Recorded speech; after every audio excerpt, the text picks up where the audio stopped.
नमस्कार, मैं विशाखा ठाकुर। स्वागत है आप सभी का 3.0 टीवी में। वर्चुअल डिजिटल एसेट्स को पिछले 24 घंटों में बढ़ावा मिला क्योंकि इन्वेस्टर्स ने दर वृद्धि की चिंताओं को दरकिनार करते हुए और इजरायल और पैलेस्टीन के बीच संभावित शांति समझौते को देखते हुए रिस्की एसेट्स खरीदने के लिए कतार में खड़े हो गए हैं। इस प्रत्याशा ने यूएस इक्विटीज को नई ऊंचाई पर भेज दिया है। रिस्क ऑन सेंटिमेंट्स ने डिजिटल करेंसीज में भी खुशी ला दी है और बड़े हॉडलर्स ने अधिक टोकन खरीदने का सहारा लिया।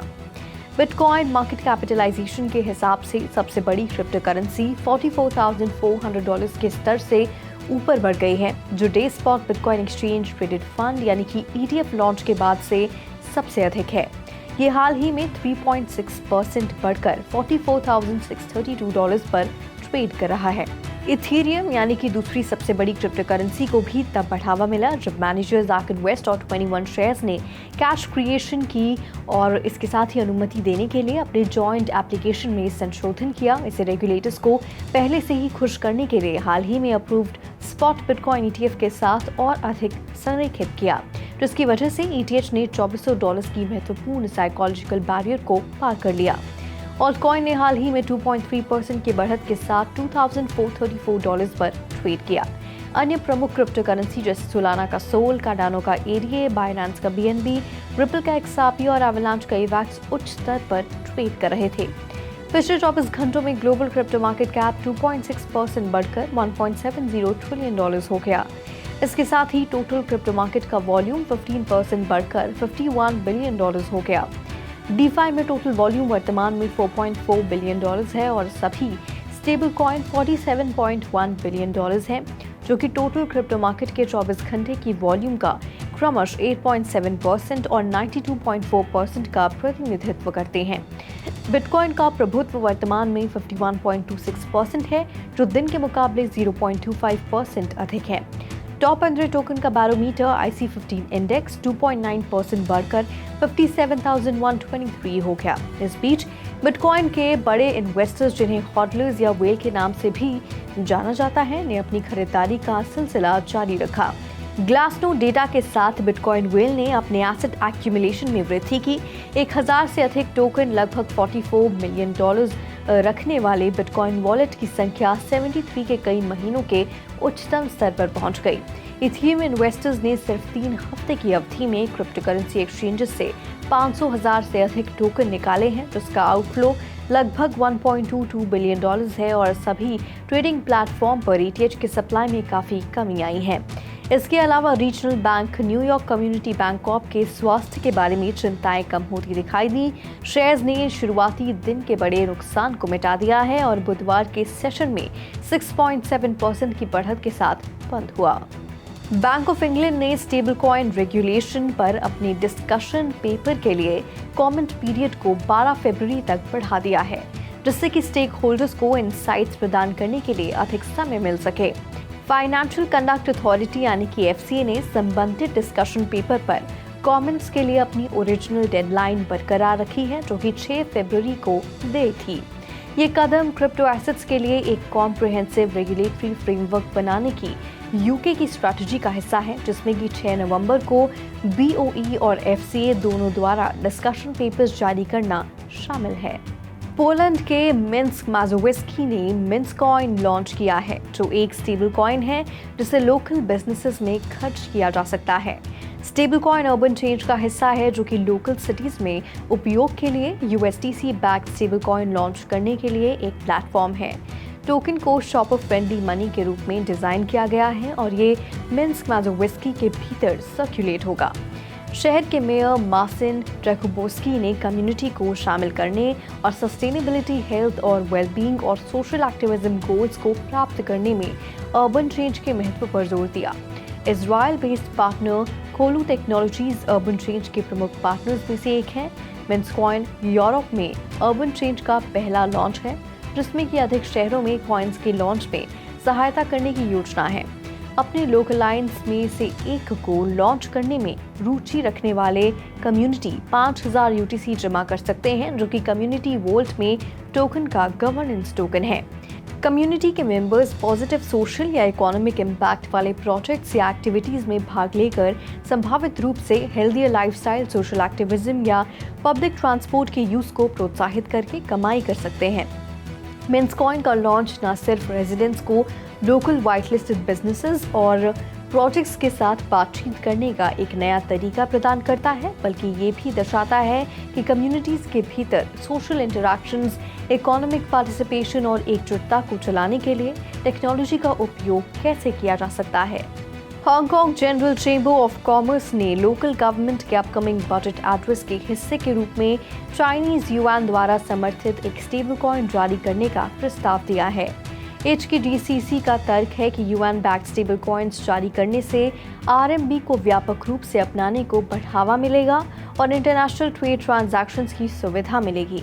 HKDCC का ये भी सुझाव है कि हांगकांग ईस्ट एशिया के लिए संभावित टेलविंड की पेशकश कर सकता है, क्योंकि चीन में क्रिप्टो विरोधी नियमों के कारण क्रिप्टो वॉल्यूम में गिरावट आई है।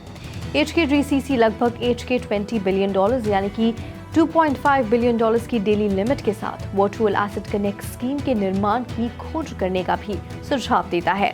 हांगकांग के रूप में हांगकांग सरकार की बढ़ती स्थिति ने डिजिटल एसेट्स पर चीनी सरकार के कोर्स को उलटने या क्रिप्टो पहलों के लिए खुलेपन में वृद्धि के बारे में भी अटकलें बढ़ा दी हैं। Gamer owned mobile gaming network ताकि गेम्स ने मेन स्ट्रीम गेमर्स के लिए ब्लॉकचेन बेस्ड लॉयल्टी बनाने के लिए गेम 7 के साथ पार्टनरशिप की है। Game 7 food fighter Web3 specifications के साथ एंटरटेनिंग गेमिंग फीचर्स को जोड़ता है, जिससे कि प्लेयर्स को वर्चुअल एसेट्स जमा करने और रखने की अनुमति मिलती है। गेम पॉलीगॉन और सोलाना ब्लॉकचेन से टाकी टोकन का उपयोग करता है, जो इस बात पर प्रकाश डालता है कि वेब3 कैसे खिलाड़ियों की सहभागिता बढ़ा सकता है। टाकी का नेटवर्क 5 मिलियन से अधिक एंड्रॉयड इंस्टॉल के साथ और एक DAP के रूप में डैपरडार पर टॉप रैंकिंग पोजीशन डेवलपर्स के लिए बिलियंस ऑफ मोबाइल गेमर्स के लिए वेब3 गेम की आर्थिक क्षमता पेश करने के लिए एक प्रेरणा के रूप में कार्य करता है। वेब3 सोशल हब और live social infrastructure firm UX link ने वेब3 एसेट्स के मैनेजमेंट को सपोर्ट करने के लिए नए फीचर्स इंट्रोड्यूस किए हैं। कंपनी का लक्ष्य 2.5 मिलियन उपयोगकर्ताओं को उनकी फिजिटल या डिजिटल होल्डिंग्स का विश्लेषण और प्रबंधन करने के लिए एक एकीकृत मंच प्रदान करना है। नई सुविधाओं में मल्टी चेन वॉलेट का एकीकरण और उपयोगकर्ताओं के एसेट्स की डिटेल प्रोफाइल शामिल है, जिससे कि डिजिटल होल्डिंग्स को ट्रैक करना और प्रबंधित करना आसान हो जाता है। UX लिंक ने टेलीग्राम के साथ भी एकीकरण किया है, जिससे कि उपयोगकर्ता सीधे अपने खातों के माध्यम से अपनी संपत्ति का प्रबंधन कर सकते हैं।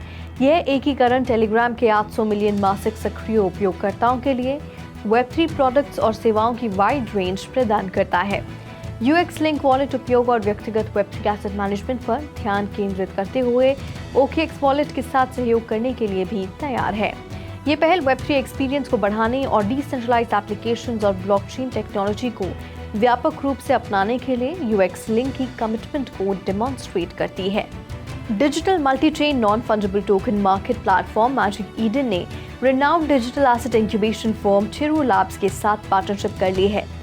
चेरू लैब्स लोकप्रिय आज़ूकी बीन्स और आज़ूकी एलिमेंटल NFT कलेक्शंस के लिए जिम्मेदार है, जो कि इथेरियम ब्लॉकचेन नेटवर्क पर होस्ट किए गए 10,000 एनीम थीम वाले NFT के लिमिटेड एडिशन है। मैजिक ईडन इन कलेक्शंस के लिए प्रेफर्ड मार्केटप्लेस होगी और आज़ूकी NFT टीम मैजिक ईडन को अपने आगामी इथेरियम आधारित NFT मार्केटप्लेस को विकसित करने की सलाह भी देगी।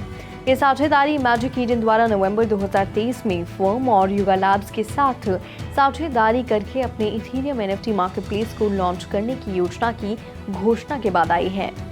जनवरी 2024 में भारत के हॉस्पिटैलिटी, हेल्थ केयर और FMCG जैसे क्षेत्रों में AI से संबंधित भूमिकाओं के लिए हायरिंग में उल्लेखनीय वृद्धि का अनुभव किया। नौकरी जॉब स्पीक इंडेक्स ने 2455 व्हाइट कॉलर हायरिंग को दर्शाया, जो पिछले महीने से 1% की वृद्धि और 2023 से 11% से कम है। 2023 की तुलना में नई AI जॉब्स में 12% की वृद्धि के साथ सीनियर प्रोफेशनल्स और प्रीमियम जॉब्स चाहने वालों की उच्च मांग थी। Naukri.com के मुख्य व्यवसाय अधिकारी डॉक्टर पवन गोयल ने AI से संबंधित नौकरियों में वृद्धि के लिए बदलती कौशल आवश्यकताओं को जिम्मेदार ठहराया। मशीन लर्निंग इंजीनियर और फुल स्टैक एआई साइंटिस्ट जैसी विशिष्ट एआई भूमिकाओं के लिए भर्ती में क्रमशः 46% और 23% की वृद्धि हुई। डेटा साइंटिस्ट जैसी कन्वेंशनल एआई भूमिकाएं भी उच्च मांग में थी। एंटरप्राइज कंप्यूटिंग टूल्स क्रिएट करने वाले स्टार्टअप ज़ेडिडा ने $72 मिलियन जुटा लिए हैं, जो एआई के स्मूथ ऑपरेशंस को एनेबल करने वाले बिजनेस को सपोर्ट करने में इन्वेस्टर्स के इंटरेस्ट को दर्शाता है। इस फंडिंग राउंड से कंपनी की वैल्यूएशन अराउंड $400 मिलियन हो गई है, जबकि 2022 में कंपनी की वैल्यूएशन सिर्फ $193 मिलियन थी। ये वृद्धि धीमे स्टार्टअप फंडिंग माहौल के विपरीत है। ज़ेडिडा एज कंप्यूटिंग में माहिर है, जिसमें एआई की डेटा इंटेंसिव चुनौतियों का समाधान करते हुए नेटवर्क और डिवाइस उपयोगकर्ता के करीब डेटा प्रोसेसिंग करना शामिल है। इस फंडिंग राउंड का नेतृत्व स्मिथ पॉइंट कैपिटल ने किया था, जिसमें कि lux capital, chevron technology ventures और पोर्शा वेंचर्स ने हिस्सा लिया था।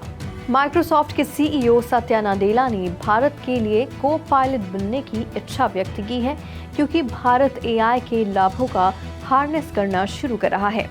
नाडेला ने भारत द्वारा एआई का लाभ उठाने, विभिन्न क्षेत्रों में अपने स्वयं के एआई प्रोडक्ट्स बनाने और उन्हें दुनिया में एक्सपोर्ट करने के महत्व पर जोर दिया। माइक्रोसॉफ्ट भारत में ग्लोबल प्रोडक्ट का उत्पादन करने वाले ह्यूमन कैपिटल के स्रोत के रूप में है और आईटी सर्विसेज कंपनीज जैसे ग्राहकों के लिए लेटेस्ट और ग्रेटेस्ट इक्विपमेंट्स के साथ दोनों मोर्चों पर निवेश करने की योजना बना रही है। नाडेला ने इकोनॉमिक प्रोडक्टिविटी में बदलाव के लिए एआई की क्षमता पर भी प्रकाश डाला और कहा कि उन्होंने एआई जैसी सामान्य प्रयोजन वाली तकनीक का इतना व्यापक प्रभाव नहीं देखा है। उनके फरवरी 2024 में भारत आने की उम्मीद है। आज के लिए बुलेटिन में फिलहाल इतना ही। ऐसी ही वेब3 से जुड़ी तमाम अपडेट्स के लिए लॉग ऑन करें हमारी वेबसाइट www.3versetv.io पर या फिर स्कैन करें QR कोड।